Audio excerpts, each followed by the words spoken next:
Good evening, I'm Peter Mansbridge, and this is The National. At the end of the day, everybody's job's at risk. From temporary foreign workers to the reality of outsourcing, the legal battle that could show Canadians how the job market really works. So how many of your jobs are at risk? That's what several labor groups want to know tonight. Their concern rests with the Temporary Foreign Workers Program. As CBC News reported earlier this week, employees at Canada's largest bank say foreign workers are costing them their jobs. Since that story broke, the whole program has been called into question, as have the practices of some Canadian companies using it. The CBC's Laurie Graham has more for us tonight. Laurie. Peter, the Temporary Foreign Workers Program was created to fill gaps in the labor market, but now a number of public cases have put the entire program under the microscope. Lawyers arrived at BC's federal court braced for the final round of a judicial review looking into a Vancouver mining company's hiring practices. HD Mining hired 200 Chinese miners last year under the Temporary Foreign Workers Program. It said Canadian miners who applied weren't qualified, in part because they didn't speak Mandarin. I think that this case is going to give us a chance to look under the hood of the whole Temporary Foreign Worker Program. In 2000, there were more than 177,000 temporary foreign workers in Canada. But by last year, that number had grown to 338,000 who were employed in a broad range of industries in Canada, from academics to construction, farming, and fast food. Add to that, last year the government allowed companies to start paying temporary foreign workers 15% less than Canadian workers.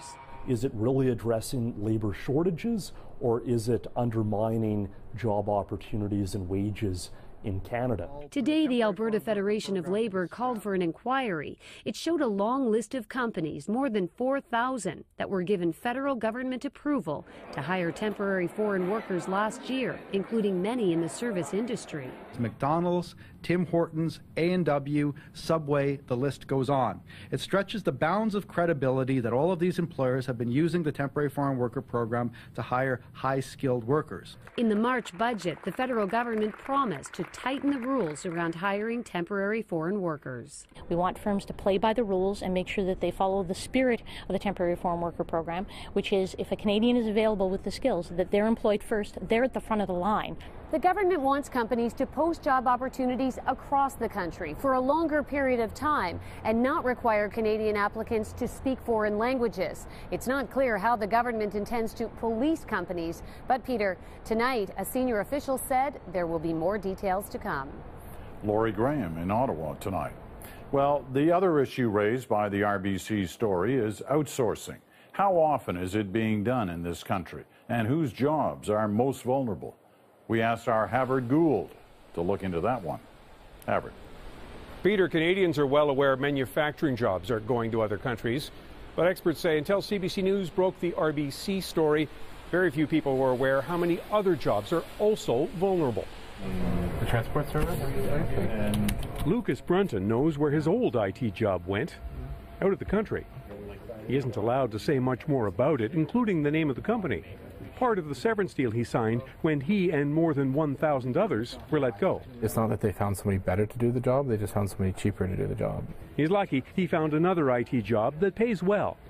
But his new company says when it's bidding for contracts, there is always the threat a company might decide to shift the work offshore. Well, the labor rates overseas are so cheap that they can do some of the lower skilled jobs for much less than we ever could. This report, out last month, says Canadian firms spend $3 billion a year now buying IT services offshore, the amount expected to grow rapidly in the next few years.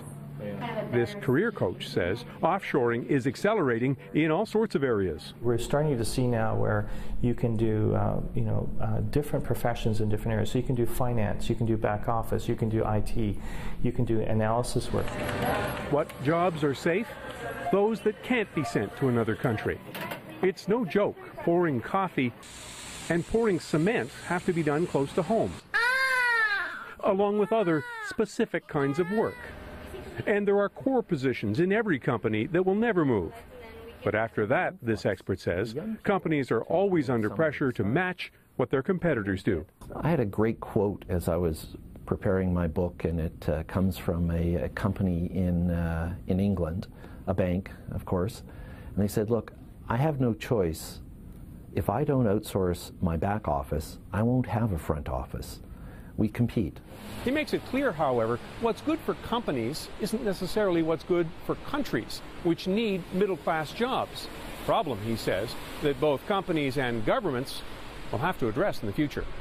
Peter? All right, Havard, thank you. Havard Gould in Toronto. Well, since we broke the RBC story on the weekend, we have received 700 emails from Canadians, including dozens from bank insiders. Several have written that outsourcing is a common practice at the country's big banks. CBC News continues to investigate this story and will bring you the results in the coming days.